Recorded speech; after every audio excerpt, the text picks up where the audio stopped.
Hello everyone and welcome back to ArcheAge Inspiration. My name is Cilantro. On this video series, I generate 3 randomly generated numbers from 1 to 10 and use those to choose a class, one of the 120 class combinations in ArcheAge, and decide to make a build around it and explain the potential that sort of build has. Today's rolls are 3, 6, and 7. So I will look at the Priestess of Nui's class list here, and we will see 3 is Occultism, 6 is Witchcraft, and 7 is Auramancy. So I'm currently Dreambreaker, which has Witchcraft and Auramancy already. So if I switch Defense for Occultism, we get a Nightcloak. Interesting name. So I'm going to take a bit here to look at the different potential for different potential builds for a Nightcloak, and I will return with some information. Okay, let's take a look at the Nightcloak. I'd like to first open up by saying that I think this build is actually quite potentially good, but I think it will get a lot better at 55 with 5 extra points for a few various reasons that are kind of outside of the scope of this video. Just the extra 5 points could be very well spent in this build is all I'll say. And there are a number of builds like that actually when the impending level 55 cap increase happens. I'm sure there's going to be a huge shift in the metagame, and a lot of builds that were otherwise just not quite able to make the cut, can actually be pretty darn good after that point. So what I have created here is actually a pretty interesting character that offers quite a bit. I think this build would do very well in situations where you have 2, 3, 4, 5 allies maybe. So stuff in the single party range. You have a toolbox of a ton of different tools. First of all, you have reasonably competent initiation opportunities. You can teleport in or use your mount if you want, get into the fight. You can start off with a vicious implosion. You can follow it up with either Banshee Whale or Hell Spear. Banshee Whale probably being the better choice initially. This will give you a good chunk of time for the nearby enemies to be feared and then inevitably be stunned. The interesting thing here, though, is that if they don't have a fear break, you have other recourse, because what you can do is when the fear is close to being done, a lot of people who have Shrug It Off will be able to get out of the stun, the 2-second stun. However, I'm pretty darn confident that Stillness, which inflicts a silence, can actually prevent Shrug It Off from being used. So you would use Stillness as they settle into the stun to prevent them from breaking the stun, and then halfway through that stun you would then Hell Spear, which also gives an impale, which also would only otherwise be able to be taken off by Shrug It Off, and then you can follow up with Summon Crows, individual crowd control elements, and so on. So a very strong package for initiating a fight. I've never seen for a group initiation package, I've never seen something quite this good. I think it lacks some of the tools that a proper PvP tank has, but supplemented with a PvP tank or other frontliners, the initiation potential here is quite large. In addition, it seems to have quite a few tools for pursuing fleeing enemies, which, believe it or not, happens more often than you'd think. A lot of MMOs, like once you're engaged in combat, you're kind of screwed, but it's very possible to, in this game, find a very brief window and suddenly be able to get away. But with this particular combination, if you're able to prepare yourself well enough with urgency, which you have opportunities to do even in a small-scale fight, Crippling Mire is almost spammable. It almost reduces the cooldown entirely, considering the duration of Crippling Mire. If you can see there, 14.4 second cooldown reduced by a further 9 seconds gives it a 5.4 second cooldown. With a 4.5 second duration, you can nearly use it indefinitely. And so once you've jumped into the fight and gained control of the situation by using your area of effect crowd control, maybe you bubble trap somebody, you probably want to focal somebody, you can then retreat and let any of your actual frontliners, Dark Runners or any other melee builds, come in and start tangling with things, or a PvP tank or whatever. And then once you've left the initial area, then it is up to your discretion to further crowd control the situation. So you have the usual Enervate, Earth and Grip, good stuff. Focal concussion again is an emergency stun / debuff. One other interesting thing about stillness, because it does inflict a silence, it allows you to combo with purge. So if you can pick apart a particularly nasty melee combatant, stillness into purge will allow for a shackle, meaning that that target will be unable to do any physical abilities for 4 seconds, buying you even more time. So I think this build rewards very well coordinated initiation, meaning, you know, you spot a group of people, you identify the person in plate or the person who's a caster, and you do your AoE stuff, and then while you're doing that, you pick that guy and you lay on some extra crowd control in terms of you know, well, summon crow's not really crowd control, but in terms of being able to shackle them, you know, bubble trap somebody who's not going to be able to get out of it. You can even Insidious Whisper at a range, and then start using Crippling Mire as a not only a force for damage, but also a force for crowd control. This pairs well with any archer build that has bleeds, of course, inflicting a ton more extra damage. The scaling on this ability looks really solid because it's 420% magic attack, but unfortunately that scaling is spread across the entirety of its cast duration, which is, it's fine, it's not terrible, but the overall damage for this is not, I don't think, quite as important as the slow and what all the things that a slow can do, especially for people who are trying to flee. So this is a very offensive-minded build. I also have taken a number of damage passives here to try to boost up the damage of all your different things. Some of these are disabled if you move. So, for example, overpowered Spell Locus, if you move, it cancels that. I believe these do not. I think it was this other, I think there's another ability or something. Okay, so maybe it must just be only those two that will do that. If you receive critical damage, you, of course, trigger these, which is very likely. There's some good synergy here with mitigation, decreasing all damage. Witchcraft itself is a relatively tanky tree, allowing you to give yourself extra magic defense, an optional point here, giving you 500 base magic defense. So I could see either cloth or plate being used for this build. And I guess just to mention even further, some of the extra things that I would pick up if I had 5 extra points in the future would be probably magic detection based on my build, and then I would potentially even go for the Thwart Hearten combination. Stacking up thwarts would also allow your Vicious Implosion to do more damage.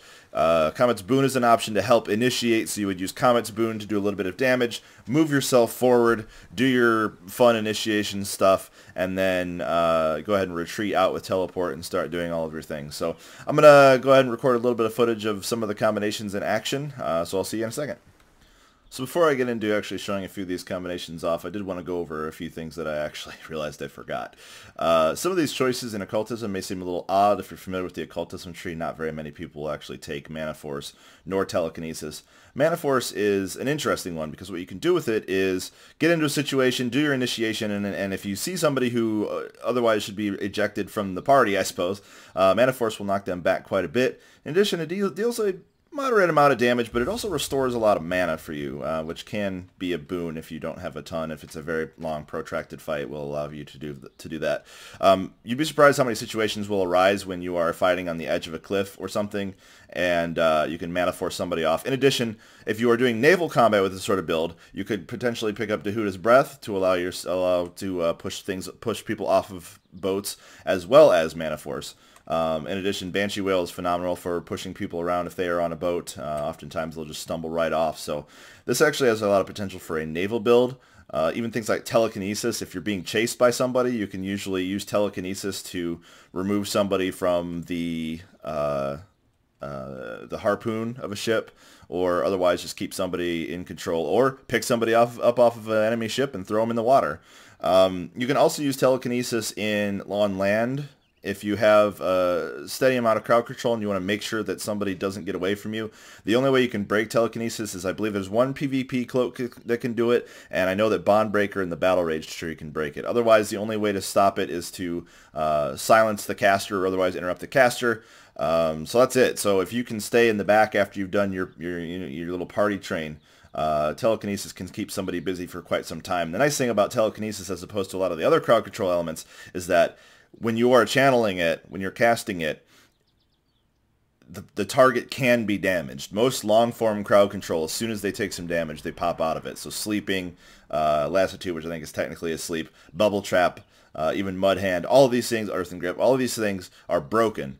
This is channeled, so it's taking you out of the fight as well. But in a case where you have superior numbers, especially against people who are of superior gear to you, telekinesis can be a way to make the fight much better. So there's an option there. In addition, actually, come to think of it, there are a few sets of equipment that come out of Aurora. They're the it's called like Aurora Soulbane and Aurora, a bunch of other things. And I'm fairly certain that there are some interesting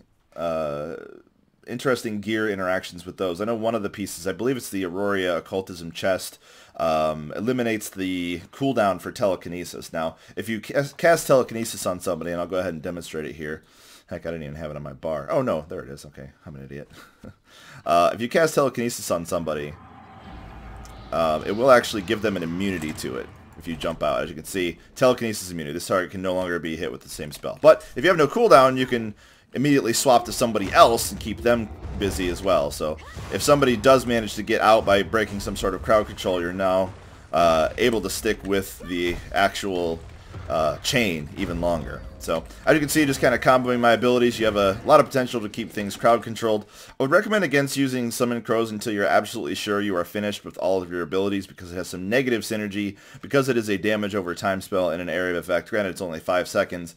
If you do any other lasting types of crowd control, those will be broken. Again, other options here include Lassitude, which is a delayed crowd control ability, so you could inflict Summon Crows, wait a moment, and then hit them with Lassitude if you choose to pick it, and they will sleep as soon as the crows have done their job. In addition, there could even be some potential for Summon Wraith here. It's an easily interruptible spell, but even a few seconds of channeling for Summon Wraith can be quite powerful indeed. It's a very surprisingly powerful build enabler.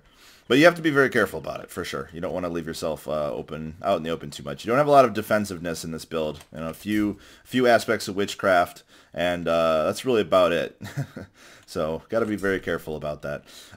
As far as getting urgency to work, the 9-second cooldown reduction is quite nice. For example, it makes the overall cooldown in Hellspear a lot smaller, allowing for a 14.4 second cooldown, and then the aforementioned Crippling Mire with a 7.2 second cooldown. Okay, so I guess the 9-second base is applied before the 20% discount from the passive. So my numbers earlier were incorrect, but it still allows for Crippling Mire to have a very, very low cooldown in line for that. But the only way you'll really be able to get urgency off is either before a fight if you're preparing and you know you're going to have the jump on somebody, or if you have all your targets in long form CC. So in a 1v1 situation, you could very easily bubble trap somebody and immediately go into urgency. So there's another potential for there. Of course, you do have all the normal stuff. You know, Enervate, Mud Hand combo is really nice.